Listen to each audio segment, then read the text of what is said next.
Martine, c'est un plaisir de te voir. Je t'ai très peu reçu sur le courrier des stratèges. C'est vrai, Eric. Mais c'est parce que... Merci pour cette invitation. Tu sais que j'ai un caractère épouvantable. C'est une notoriété publique. Mais comme tu es dans des méandres, je voulais quand même marquer mon soutien à Martine, ce que je ne fais pas assez d'habitude. Et je veux que tu nous racontes ce que tu as envie de nous raconter sur la période actuelle que tu vis, parce que je sais que ça soucie beaucoup de gens, et je trouvais bien que tu nous dises ce qui t'arrive. Alors merci Eric déjà de me permettre de m'exprimer. En effet, donc vendredi dernier, j'ai été convoquée devant la chambre disciplinaire régionale de l'ordre des médecins. On se rappelle, c'est de notoriété publique que je suis médecin psychiatre dans ma vie privée. Et que les faits, il semblerait que l'on me reproche, alors je vais expliquer aussi qui me portait plainte contre la députée Martine Vonner, parce qu'en fait, les prises de parole, qu'elles soient dans l'hémicycle ou lors de manifestations ou sur les réseaux, parce que notamment le fameux collectif FakeMed, de temps en temps on dit FakeMed, de temps en temps on dit No FakeMed. Je sais pas, les gens choisiront. C'est peut-être la même chose. C'est peut-être la même chose. En tous les cas, ce collectif, alors qui s'est d'ailleurs rassemblé en association pour pouvoir porter plainte contre moi, en fait, ce collectif a trouvé que plusieurs fois, j'ai eu des tweets malencontreux et ils ont tenté de prouver que ces tweets étaient faits par le docteur Vonner et non pas par Martine Vonner, députée de la Nation.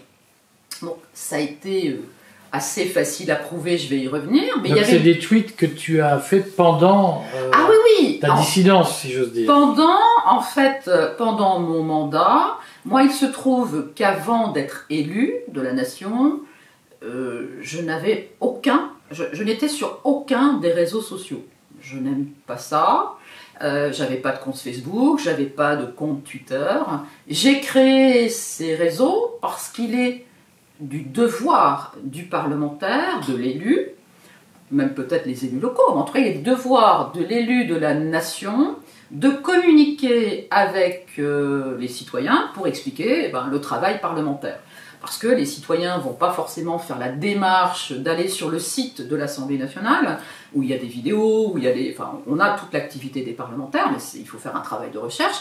Et là, en fait, les parlementaires utilisent ce support, qui est maintenant extrêmement commun. Et donc, ce compte Twitter a été créé en 2017, au moment où j'ai été élu. Et le compte Twitter, il était bien écrit, député de la 4e circonscription du Bas-Rhin, médecin psychiatre, et puis après il y avait différentes choses, et également membre de l'Assemblée parlementaire auprès du Conseil de l'Europe, puisque j'ai rejoint cette assemblée fin 2017, début 2018.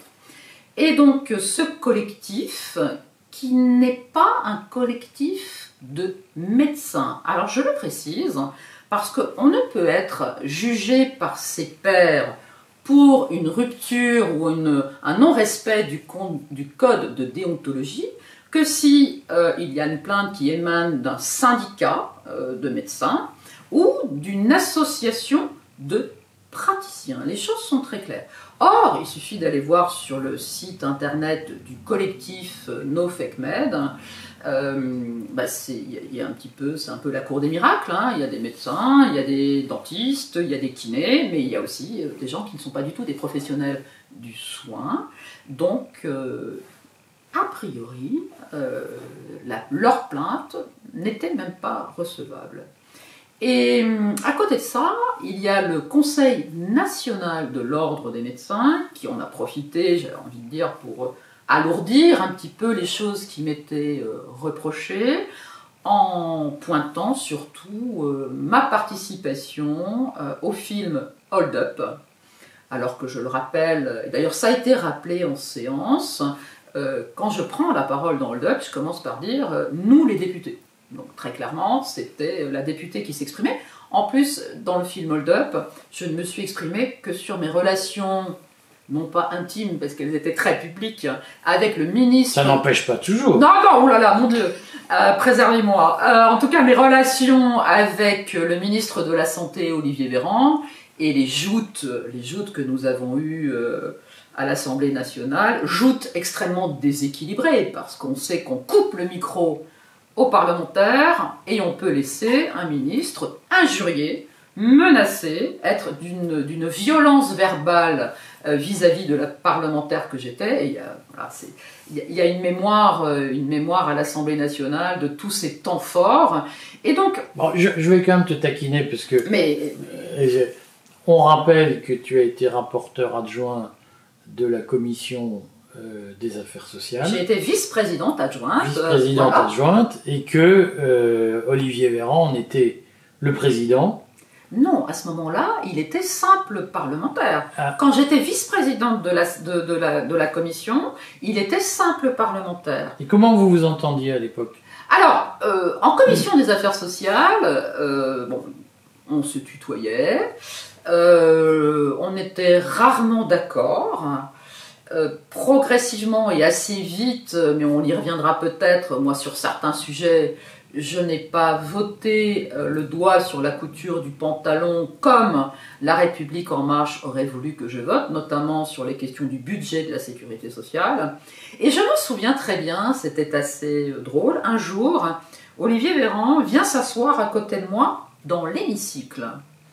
Et c'était une séance publique, donc il n'était pas ministre, hein, il était encore député. Il vient s'asseoir à côté de moi et puis il me dit mais Martine, j'ai quand même pris connaissance de ton curriculum vitae et maintenant je comprends mieux pourquoi tu es aussi pointu sur les sujets réglementaires. En effet, j'ai un parcours, on va dire, de chargé de mission en agence régionale d'hospitalisation. Après, j'ai bossé dans le privé. Ensuite, j'ai bossé dans une association. Ensuite, j'ai bossé comme directeur médical du SAMU social de Paris. Donc, la question des migrants, des personnes en situation irrégulière, je la maîtrisais sur le bout des doigts. Et donc, il avait eu l'air assez épaté. Et il m'a dit, bon... peut-être que de temps en temps, je ferais bien d'écouter ce que tu dis. Mais bon, voilà. Donc moi j'ai dit, écoute Olivier, en tout cas, tu sais qu'en effet, on n'est pas souvent d'accord, mais c'est comme ça. Et les débats à l'Assemblée nationale sont faits pour enrichir la réflexion, sont faits pour être force de proposition de choses différentes. On n'est pas là, malheureusement si, parce qu'aujourd'hui, je vois à quel point les sénateurs et les parlementaires, même déjà, enfin, quand j'y étais, moi j'ai été effrayée de ce qui se passait et surtout de la façon dont ils validaient ce qui était demandé par le gouvernement. Bon, voilà, moi c'est peut-être parce que j'ai toujours été rebelle et je n'ai jamais pu accepter qu'on me dicte ma façon de penser, ma façon de réfléchir, ma façon de travailler. Et surtout ma façon de voter. C'était pas possible pour moi. Je voulais juste revenir quelques instants sur le déroulé à la chambre disciplinaire. Voilà, le déroulé à la chambre disciplinaire de Nancy, parce que franchement, il n'était pas question de fuir cette procédure, même si à tout moment, avec mon conseil, maître Carlo Brusa, le fameux Carlo Brusa, voilà, on s'est demandé au fond ce que je faisais là. Est-ce que cette juridiction ordinale avait quelque chose à dire sur les agissements de la députée Martine Vonnet? Mais il était très important pour nous d'être présents et de pouvoir expliquer, en effet, quelle a été mon attitude pendant 5 ans, quelles ont été mes prises de position, encore une fois, en tant que députée de la Nation. Parce que ce que j'ai précisé à la Chambre, c'est que quand je prenais parole à Nice, à Marseille, à Saint-Malo, à Quimperlé, etc., je n'ai jamais rompu, en tout cas, le respect vis-à-vis de mes collègues parlementaires. Donc j'ai toujours respecté le code de déontologie de l'Assemblée nationale, qui consiste en quoi? On est député de la Nation. On a été élu sur un territoire, mais on est député de l'ensemble du territoire, y compris en Outre-mer. Et quand on se déplace ailleurs, la décence et le respect veut qu'on prévient les parlementaires. Et moi, j'allais jusqu'à prévenir les élus locaux. que j'étais dans leur commune, etc. Donc ces prises de parole publiques, d'ailleurs il a bien été précisé par le Conseil du Conseil national de l'ordre, que j'avais toujours mon écharpe. Donc, ce qui provient que c'est la parlementaire qui se déplaçait. Et donc, il y a dans la jurisprudence des députés qui ont déjà été condamnés. Il y a une jurisprudence Noël Mamère. Mais pourquoi? Parce que la présidence de l'Assemblée nationale avait saisi le pénal pour rupture ou non-respect de la déontologie parlementaire. Ça n'a jamais été le cas me concernant. Pendant 5 ans, le président de l'Assemblée nationale a trouvé que je ne dépassais pas les bornes et je respectais le code de déontologie. Donc là, c'est tout ce que nous avons expliqué. Dialogue tout à fait serein. Voilà, franchement, ça a été long, ça a duré plus de 3 heures, mais l'écoute a été, on va dire, respectée des deux côtés. Le magistrat a pu également me donner la parole, donc tout cela a été en tout cas un déroulé qui était un peu, enfin c'est une grande première pour moi, parce que c'est la première fois que je me trouvais devant mes pairs, médecins, et surtout, alors c'est pas du tout une procédure qui a été un petit peu différente pour moi, mais c'est vrai que je n'avais pas eu l'étape de conciliation au niveau du conseil départemental de l'ordre. C'est tout de suite la chambre disciplinaire régionale qui avait été saisie. Mais bon, c'est pas un défaut de procédure, ça peut se passer comme ça. Mais il n'y avait pas eu un premier échange avec mes pairs au niveau de Strasbourg, ce qui aurait très bien pu se passer. Je pense que là, ils avaient tout de suite compris que devant eux, ils avaient une députée et qu'au fond, ils ne savaient pas trop ce qu'ils allaient me dire. Mais bon, donc rendu le 25 novembre, ça va venir somme toute assez vite. Tu es optimiste ou pas? Je suis sortie de là assez sereine.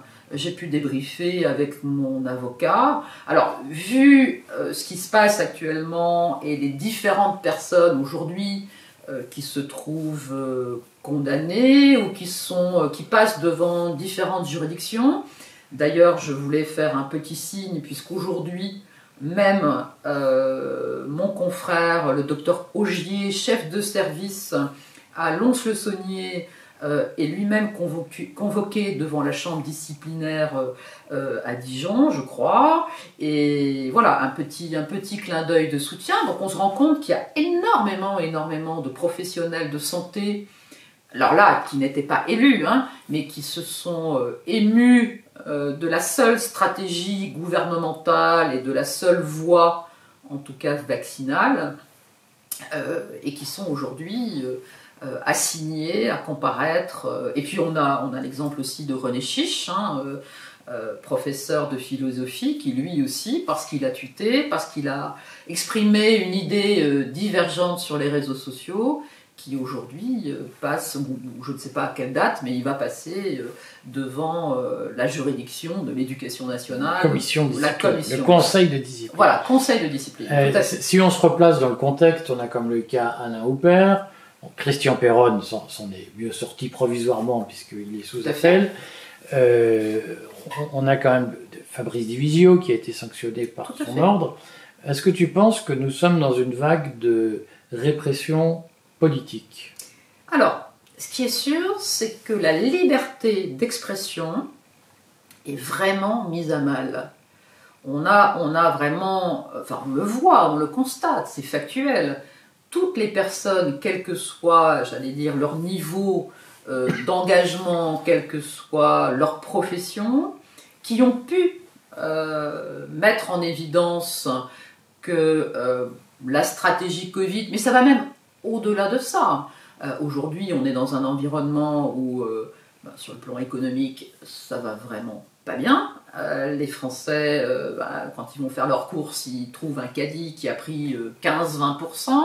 Donc ça devient extrêmement tendu sur les territoires en France. Donc, quelle que soit la posture de ceux qui ne seraient pas en accord avec l'action du gouvernement, la doxa sur la crise Covid, etc., aujourd'hui sont inquiétés à différents niveaux. Donc le constat est quand même que la France, ex-pays des Lumières, si on peut le dire comme ça. Mais il y avait toujours la Bastille. On a embastillé Oui, Voltaire, enfin bon, le marquis oui, de Sade. c'est vrai. Mais on se souvient aussi qu'au moment de la prise de la Bastille, au fond, il n'y avait que 13 personnes à l'intérieur. Oui, voilà. Mais c'est important quand même de le dire, parce qu'il ne faut pas nier l'histoire. Et d'ailleurs, c'est une grande caractéristique de ce gouvernement de dire on ne regarde pas l'histoire. Parce qu'on pourrait faire des parallèles, justement, entre des postures de gouvernement, dans le sens liberticide, et on a vu ce qu'on a connu depuis que Emmanuel Macron a déclaré en mars 2020 que nous étions en guerre, hein, et il l'a martelé. Hein, et là, on est encore sur le régime, ou sous le régime de la peur, voire de la terreur. C'est avec une petite composante aujourd'hui de guerre, malheureusement, sur le continent européen, mais entre la Xème vague de Covid qui peut-être aurait l'idée de revenir, le fait qu'il faut continuer avec les boosters, le fait que on va avoir froid et peut-être faim cet hiver, et le fait que voilà, il y a quand même un fond de guerre entre la Russie et l'Ukraine qui a des répercussions importantes dans le quotidien des Français. Donc, voilà, si on n'est pas en capacité de pouvoir réfléchir différemment, je suis très inquiète, en effet, par rapport à libre pensée, libre expression, et au fond, par rapport aux valeurs de la République française. Est-ce que tu t'attends à être condamné ? Franchement, je ne sais pas. Alors, je sors jamais de Joker quand on me pose des questions. J'aurais pu en sortir un, là. Encore une fois, je trouvais qu'il y avait beaucoup d'écoute. Encore une fois, j'ai presque envie de dire, malheureusement, les avocats des partis demanderesses ont donné le sentiment de faire de la pseudo-médecine, ou de vouloir en faire, alors qu'ils sont avocats. C'est vrai que Maître Brusa a fait au fond ce qu'il sait très bien faire, c'est-à-dire du droit, rien que du droit. Donc il a vraiment tout replacé sur le plan du droit. Donc j'étais sereine. C'est vrai que le soir même, j'ai appris que le sénateur Alain Houpert avait été quand même durement sanctionné. Très durement sanctionné, puisqu'il a pris 3 fois 6 mois, ramené à 3 fois 3 mois, donc 9 mois. Petite différence entre nous, en effet, j'allais dire, dans mon activité privée au sens personnel, j'avais en effet une activité de psychiatre, coordonnateur auprès de résidents polyhandicapés dans une association. J'y consacrais 3 heures par semaine, activité quasiment bénévole. Je pense que... ce qui ne justifie pas la sanction. Je ne suis pas en train de dire qu'il méritait sa sanction, pas du tout.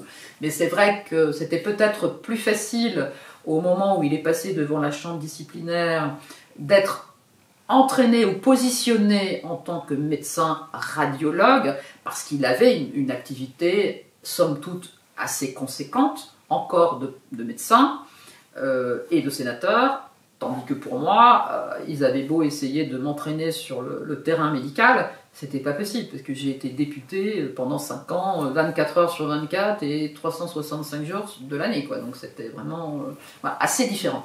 Si tu es condamné, par exemple, à une interdiction d'exercer, est-ce que ça change tes projets professionnels ? Aujourd'hui, les projets, parce que Martine est une icône, une espèce de Jeanne d'Arc de la résistance. C'est quoi aujourd'hui ta vie de post-député ? C'est quoi tes ambitions, tes projets ? En effet, actuellement, je fais partie des professionnels qui, ayant fait le libre choix de ne pas accepter cette injection Covid-19, donc je fais partie de tous ces soignants qui n'ont pas le droit d'exercer actuellement, puisque la loi du 5 août 2021, il faut le rappeler, et j'insiste, parce que dans la tête des citoyens qui ne sont pas forcément aguerris à cette question, ils ont l'impression que depuis fin juillet, on n'a plus de passe, on est libre de tout, et il n'y a plus cette loi du 5 août en vigueur. Si, elle est toujours en vigueur. Donc les soignants, les pompiers, les gendarmes, les administratifs de ces différentes structures qui n'ont pas voulu être injectés n'ont pas le droit de travailler. Donc le docteur Martine Venner, psychiatre, aujourd'hui, en France, je n'ai pas le droit d'exercer mon métier de psychiatre. Je ne suis plus députée, mes économies fondent comme neige au soleil, donc Mais tu en avais beaucoup. Ben non. Non, parce que ça aussi, mais c'était une discussion, petit clin d'œil de toutes les discussions que j'avais eues au moment de la crise, du mouvement des Gilets jaunes en 2018, puisque moi j'étais sur les ronds-points, j'étais à l'écoute des Gilets jaunes, et ils me disaient, non mais vous, madame la députée, de toute façon, vous gagnez beaucoup trop d'argent, voilà, vous êtes richissime. Et j'avais expliqué déjà que quand on remettait l'indemnité parlementaire au regard du nombre d'heures d'activité, au fond, c'était pas tant que ça. Et d'ailleurs, à un moment, je leur avais dit, mais qui veut venir prendre ma place? Et il n'y a pas un seul doigt qui s'était levé. Alors je dis ça aussi parce que j'avais une vie avant d'être députée, et en tant que directeur de développement, notamment dans ma carrière juste avant de devenir député, directeur de développement France d'un petit groupe privé familial, pour autant, j'avais un salaire qui était très largement supérieur à mon indemnité parlementaire. Donc déjà là, j'avais, on va dire, senti un petit peu des choses à la baisse. Je suis quelqu'un je suis pas du tout matérialiste. Donc je m'adapte toujours à la situation. Et aujourd'hui, c'est vrai qu'en plus, somme toute, j'ai été attaqué depuis 2020 sur plusieurs registres, et notamment là, c'est aussi un argument qui a été pointé par mon conseil, c'est qu'il y a eu, avec le collectif FECMED, 5 échanges de mémoire, donc avec des pièces supplémentaires qui n'étaient pas là, qui étaient inexistantes. Donc c'était juste une envie de faire durer les choses. 4 échanges de mémoire avec le Conseil national. Donc tout ça coûte, au fond, quand même beaucoup d'argent. C'est tout à fait normal, hein, un avocat, il doit être rémunéré pour son activité. Donc au fond, non, les économies, il n'y en a plus. Alors donc tu vas faire quoi de ta vie maintenant? Aujourd'hui, je suis en pleine réflexion. J'ai commencé un livre, donc j'espère être très active là, dans les prochains temps dans l'écriture. Bon, je l'avais encore, puisque je m'étais relancée aux législatives en juin, donc il y a eu l'été où il y a eu pas mal de choses encore à consolider. Je suis toujours et encore, et avec beaucoup de fierté, présidente du parti Ensemble pour les libertés que j'ai créé. Donc là aussi, ça demande quand même aussi du temps, mais il n'y a pas de rémunération, hein. Bien sûr, un président de parti fait ça tout à fait bénévolement. Donc aujourd'hui, je me pose des questions de peut-être une reconversion, je ne sais pas. Boulangère? Pourquoi pas? Bouchère? Après soyons très clairs, quand un député de la nation n'est pas réélu, alors moi qui suis en plus très âgée, j'ai plus que 55 ans, donc on a le droit on va dire, à être aidé financièrement pendant, me concernant, ça peut aller, je crois, il faut la vérifier, mais il me semble, de ne pas dire bêtise, je crois que ça peut aller jusqu'à 3 ans. Si on ne trouve pas de travail pour se reconvertir, en effet, il y a une aide financière de la Caisse des dépôts pour les ex-députés non réélus. Donc aujourd'hui, j'en bénéficie. Voilà. C'est une aide financière de combien? Alors, c'est une aide financière, grosso modo, qui est équivalent. Alors, la mode actuellement, c'est de compter en SMIC, puisqu'on a entendu qu'une assistante maternelle pouvait toucher jusqu'à 4 SMIC. C'est ce qu'un ministre a osé dire il y a quelques jours dans l'enceinte de l'Assemblée nationale.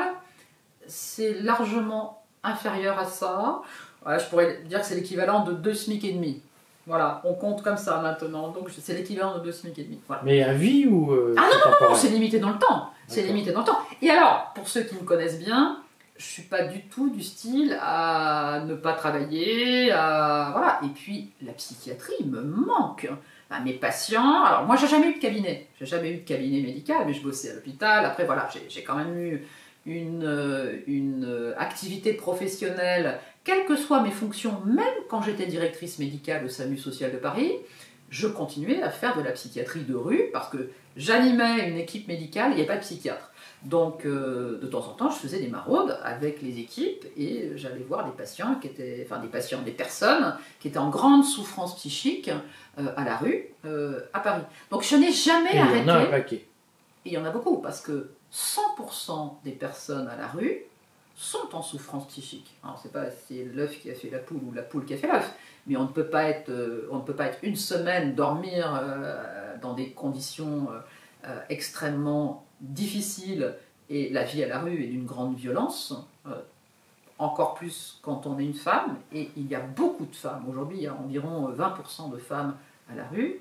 Donc oui, il y a une très très grande souffrance. 20% des personnes à la rue sont des femmes. Oui, pardon, 20%, là on parle des personnes en situation sans domicile, 20% de ces personnes sans domicile sont des femmes. Quand j'avais commencé, il y avait un taux qui était largement inférieur, mais là, le nombre de femmes augmente. Donc en fait, même quand j'ai eu des postes que j'ai qualifiés de plus administratifs, j'ai toujours fait des gardes de psychiatrie, j'ai toujours gardé, parce que je suis devenue médecin par vocation. C'est d'ailleurs une réflexion que j'ai faite en prenant la parole à Nancy après, puisqu'il y avait eu énormément de mobilisation, de soutien, et ça m'a fait chaud au cœur, parce qu'il y avait plus de 300 personnes qui étaient devant les locaux de la chambre disciplinaire, et quand j'ai pris la parole, j'ai dit au fond, peut-être que les médecins qui se sont levés en disant « mais attention, on nous interdit de travailler, on nous interdit de prescrire certaines molécules, on nous donne des ordres en disant voilà, il n'y a que le vaccin, etc. » Peut-être qu'au fond, ceux qui se sont levés, ceux qui ont résisté, c'est peut-être ceux-là qui ont une vraie vocation, qui ont cette médecine dans les tripes. Et quand on a dit son serment d'Hippocrate et quand on a toujours accompagné ses patients avec bienveillance, on ne peut pas accepter que brutalement leur mise en danger et que les patients soient éloignés du soin. Parce qu'au fond, c'est ça qui s'est passé. Et même en dehors du Covid, les hypertendus, ils n'avaient pas de prise de tension régulière. Les diabétiques, ils ont été complètement déséquilibrés. Les cancers, les débuts de tumeurs, etc., moi, mes confrères me disent, mais on n'a jamais vu ça. Ce qu'on a vu arriver 1 an plus tard, c'est des choses qui étaient dans les livres de médecine, parce que des tumeurs évoluaient, etc., parce que pas prise en soin dès le départ. Donc ça, quand on a cette vocation médicale, on ne peut pas admettre que quelqu'un de l'administration, que ce soit aux fonctionnaires du ministère public de la Santé, etc., donne des ordres. Quand on est médecin, le médecin, en accord avec son patient, qui normalement doit donner son consentement éclairé pour tout ce que le médecin lui fait, ce lien-là, il est fort, on ne peut pas le rompre. Et les médecins qui ont accepté tout ce qui a été avancé comme stratégie de soins du gouvernement, en fait, quand on étudie tout ça, on voit très bien qu'on n'était pas dans le soin, mais plutôt dans le mal traité, donc dans la maltraitance. Moi, je m'interroge sur tous ces praticiens qui sont en permanence dans le stress, qui commencent à 7 h le matin, qui finissent à 21 h, 22 h le soir, qui n'ont pas le temps eux-mêmes d'aller chercher la bonne information, d'aller chercher dans les revues médicales sérieuses, et qui se laissent alimenter que par les mails de l'Agence régionale de santé, qui arrivent, c'est une pluie de mails sur les ordinateurs des médecins, et par l'industrie pharmaceutique. Donc s'ils mettent ça de côté, ils auraient peut-être pu voir clair. Mais réellement, on manque de médecins partout, donc ils sont tellement sous pression qu'ils n'ont pas pu. Donc ça, j'essaye toujours de... Ils sont aliénés. Oui, j'essaye toujours de trouver... Attends, je te coupe parce qu'après tu vas me faire le coup, j'ai pas le temps. Moi, j'ai une question importante que je veux te poser. Oui, Eric. Parce que tout le monde te connaît maintenant. Comment tu as fait un jour pour tomber dans la Macronie? Explique-nous, c'est un mystère. Non, j'étais justement dans une phase professionnelle où je n'étais plus du tout en phase avec cette société dans laquelle je travaillais. Donc je me questionnais, est-ce que j'allais retourner à l'hôpital? Est-ce que enfin j'allais ouvrir mon cabinet de psychiatre, etc. Et mon chemin a croisé, quasiment par hasard, le chemin d'une dame qui est devenue ma directrice de campagne en 2017, qui est devenue mon pilier d'équipe parlementaire pendant 3 ans, de 2017 à fin 2019. Ce petit bout de femme, parce que c'est un petit bout de femme, elle avait fait le lancement d'En Marche à Strasbourg le 1er avril 2016. Donc elle était persuadée que Macron était vraiment l'homme providentiel avant d'être l'homme présidentiel. Et en plus, elle était de son métier préventeur en risques psychosociaux en entreprise. Donc on avait beaucoup de choses à se dire de l'évolution justement des entreprises, du harcèlement professionnel, d'une forme de maltraitance aussi. Donc on a beaucoup discuté de cela. Et en fait, un jour, elle me dit, mais envoyez votre CV à la commission d'investiture, vous avez le profil de ce que En Marche recherche. Et là, je pense qu'elle s'est trompée. D'ailleurs, comment ça s'est passé après ton adoption, ton adoubement par la Macronie? Mais ça s'est fait, mais à une vitesse complètement folle. Donc, tu as rencontré j'ai rencontré personne. Delevoye. J'ai rencontré personne. J'ai eu un coup de fil. J'envoie mon CV. La semaine suivante, j'ai un coup de fil. Jean-Paul Delevoye, en effet, qui me dit ah voilà, pour votre circonscription, on a eu plein de CV. Mais j'ai besoin de vous parler parce que c'est votre profil qui nous intéresse le plus. Pourquoi c'était ton profil? Très bonne question. Parce que là, franchement, ils se sont trompés. Parce que, alors, ce qui les intéressait, c'était en effet le fait que j'avais fait de la santé publique, le fait que j'étais médecin, le fait que j'avais travaillé dans le privé à but lucratif avec des fonds de pension, le fait que j'avais fait du social, du médico-social, de l'associatif. En fait, j'avais un profil extrêmement transversal et ils se sont peut-être dit qu'un psychiatre, c'était vraiment facile à mater, à diriger. C'est une supputation ou tu as des éléments tangibles dans la discussion qui te permettent de... Dans la discussion que j'ai eue, en tout cas avec Jean-Paul Delevoye, il a été très clair en disant, mais de tous les... En fait, ils avaient eu énormément de CV d'élus locaux, des maires de ce territoire-là, ou d'anciens de l'UDI, d'anciens qui avaient fait de la politique. Et comme, il faut être clair, Macron voulait qu'il y ait beaucoup plus de femmes à l'Assemblée nationale. Donc déjà, c'était un bon point. Je dis toujours avec beaucoup d'humour, je suis une vraie femme. Donc, je cochais la case. Je ne sais pas ce que ça veut dire. Moi non plus. Je cochais la bonne case. Et en plus, vraiment... la caricature de la société civile, parce qu'on entendait ça, cette petite musique, les nouveaux députés venant de la société civile. Bon, il se trouve qu'ils se sont quand même sacrément cassés les dents, parce qu'ils n'avaient pas vu, en effet, que j'avais tenu tête déjà à un grand groupe privé. Bon, dans ma vie, j'avais déjà été licenciée pour faute, mais j'avais gagné en appel. Donc voilà, je lâche rien. Hein. Et ils n'avaient pas remarqué qu'en effet, j'avais quand même une forte personnalité. Enfin, ils s'en sont aperçus quand même assez vite en réunion politique, en réunion de groupe politique à l'Assemblée, parce que régulièrement, comme on me disait, arrête de la ramener, régulièrement, je leur faisais comprendre que leur raisonnement n'était pas bon, que quand on reprenait le programme de 2017, moi j'ai adoré défendre ce qui était écrit dans le petit fascicule qui faisait 15 pages. Donc tu étais d'accord avec le programme de Macron à ce moment-là? Le programme 2017 de Macron, il est magnifique. Il est magnifique. Sur le papier glacé, hein, il est magnifique. On va avoir une économie forte, on va faire revenir les industries, on va diminuer l'impôt sur les sociétés pour que les industries reviennent s'implanter en France, et on va faire du social. Et alors moi, c'est mon credo, c'est mes gènes. Tu as mis combien de temps à comprendre qu'il s'était trompé en te choisissant? On va le dire comme ça. Alors, j'ai peut-être pas compris de cette façon-là. C'est-à-dire que dès 2018, j'ai compris que moi, je m'étais trompée. Complètement. Parce que il y a eu l'affaire du glyphosate, où on s'était écrit noir sur blanc qu'on allait arrêter l'utilisation du glyphosate.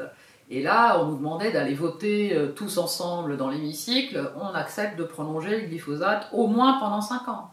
Il y a eu la question de l'aide médicale d'État, qui est une goutte d'eau dans le financement de l'assurance maladie. Et l'aide médicale d'État, quand on permet aux personnes en situation irrégulière, donc là, à ce moment-là, je sais que tout le monde me dit, mais non, ils ne méritent pas d'être soignés. Si, parce que s'ils ne sont pas soignés dès le début, ils vont aller à l'hôpital et ça va coûter 10 fois plus cher. Donc, les 15 millions de... On va se retrouver avec une épidémie de tuberculose. Exactement, exactement. Tuberculose qui était devenue multirésistante à Paris, parce que moi je l'ai vue en tant que directrice du SAMU social de Paris. Donc, voilà, j'ai défendu des choses comme ça. Rien que le tout début, quand on a voté cette fameuse loi de transparence de la vie publique. Voilà, moi j'ai applaudi des 2 mains. On rappelle, c'est l'été 2017. L'été 2017, on est arrivé à François Bayrou, ministre de la Justice. Voilà, et là on nous dit, mes chers amis parlementaires, vous êtes des nouveaux parlementaires, vous allez être tous transparents. Et alors moi j'applaudis des 2 mains, bien sûr. Bah, il faut être transparent, il faut faire la politique autrement. Mais là-dedans, il y a tout de suite eu des choses qui clochaient. On nous a fait supprimer la réserve parlementaire. Je rappelle qu'avant ce mandat, 2017, les parlementaires avaient une enveloppe grosso modo de 130 000 euros par an pour pouvoir utiliser, faire des projets sur leur territoire. Bien sûr, peut-être que certains, les 130 000, ils les mettaient dans la poche, j'en sais rien, je ne sais pas. Mais moi, quand j'avais fait campagne pour Macron, j'avais un raisonnement business plan. J'avais dit aux gens, c'est génial, on va avoir 5 fois 130 000, je vais faire un comité citoyen, et avec ce business plan, grosso modo 600 000 euros en 5 ans, c'est les citoyens qui vont décider de quel projet ils veulent mettre en place dans la circonscription. Et pas du saupoudrage, ah bah tiens, tu as besoin de 1000 euros pour une association, attends, non, c'était pas cohérent. Enfin bon, moi j'avais cette logique que j'avais déjà mise en œuvre précédemment dans d'autres moments de vie professionnelle. Et on nous a dit, non, les députés, on vous supprime ça, mais alors nous, les ministres, on garde notre enveloppe ministérielle. On a dit, ah bon, mais c'est quoi ce truc? Si tout le monde est transparent, tout le monde est transparent. Donc pourquoi les ministres garderaient l'enveloppe ministérielle? Bah, c'est ça qui s'est joué. Donc là, sur cette partie réserve parlementaire, la suppression, j'ai déjà voté contre. Bon. Mais là, je me suis dit, mais là, on m'a laissé faire, et on m'a laissé faire dans ce groupe politique pendant pas mal de temps, jusque en 2020 au fond, puisque je m'expliquais en groupe politique. Alors moi, je suis droite dans mes bottes, et puis je suis profondément honnête. Donc je leur disais, attention, attention, attention, je vous préviens que cet après-midi, demain, la semaine prochaine, je ne pourrai pas voter ça. La loi anti-casseurs, parce que quand il y a eu les Gilets jaunes, on a voté une loi anti-casseurs. Mais moi, je leur ai dit, mais attendez, moi, les Gilets jaunes que j'ai rencontrés, c'est pas des casseurs. Les Gilets jaunes que je rencontre, ce sont des personnes âgées qui n'ont pas eu de revalorisation de la retraite, ce sont des gens qui sont obligés de prendre leur voiture pour aller bosser, ça leur coûte beaucoup trop cher, ce sont des personnes en situation de handicap qui enfin, l'allocation adulte handicapé, c'est pas suffisamment élevé, ils peuvent pas vivre avec ça. Et je me souviens avoir eu ce dialogue, enfin tenter d'avoir eu ce dialogue même avec le président, en disant attention monsieur le président, vous vous trompez. Et il répondait quoi? Ah ben cette fois-là, j'avais été vraiment, c'était la douche froide. Quand nous avons entendu, non mais attendez, les parlementaires ça suffit, hein, les gilets jaunes, de toute façon c'est l'hiver, il va faire froid, ils vont rentrer chez eux. Ça c'était au début des gilets jaunes. Ben, c'était novembre 2018, c'était le début des gilets jaunes. Donc, la loi anti-casseurs, donc là on est au premier trimestre 2019, l'autorisation d'utiliser les LBD 40. Moi j'ai vu l'autre face en tant que parlementaire au Conseil de l'Europe, où il y a quand même Mila, alors je n'arrive jamais à dire son nom, Michtovic, un truc comme ça, qui était la présidente de la Commission des droits. On a quand même, nous les Français, on a failli être mis sous monitoring du Conseil de l'Europe, parce qu'il y a eu cette alerte sur la répression vis-à-vis des mouvements des Gilets jaunes, vis-à-vis des manifestations, vis-à-vis de tous ces blessés, Parce qu'il y a eu quand même énormément de personnes qui ont été blessées physiquement, qui ont perdu un œil, qui ont perdu une main, etc. Parce que l'utilisation de ces engins, quasiment engins de guerre, était complètement déconnectée d'une réalité. Bien sûr, il y a eu ces mouvements aux Champs-Élysées, il y a eu l'Arc de Triomphe très symbolique, etc. Mais au fond, est-ce que c'était les mêmes gilets jaunes que moi je voyais sur les territoires? Non, et je pense que réellement, plutôt que de faire et de voter en catastrophe les mesures d'urgence sociale qui ont été injectées à ce moment-là dans le projet de loi de finances, il aurait fallu faire le grand débat, non pas après avoir maîtrisé le mouvement, mais dès le début du mouvement, mais il n'y aurait pas eu. Alors, écoutez les Français. Tu vas devoir partir parce que je sais que tu as un timing serré. Ce que j'adorerais, Martine, c'est qu'en fait on reprenne le temps d'une interview historique où tu nous raconteras tes 5 ans parce de l'intérieur. Voilà, il y a des petits moments croustillants, vraiment de bras de fer, notamment avec le Premier ministre, Édouard Philippe, qui avait quand même quasiment 3 têtes de plus que moi. Mais c'était... Oui, avec plaisir. Plaisir. Eh bien écoute, merci Martine, et à très bientôt, et puis bonne chance pour ta procédure en cours. Merci Eric. Au revoir, à bientôt.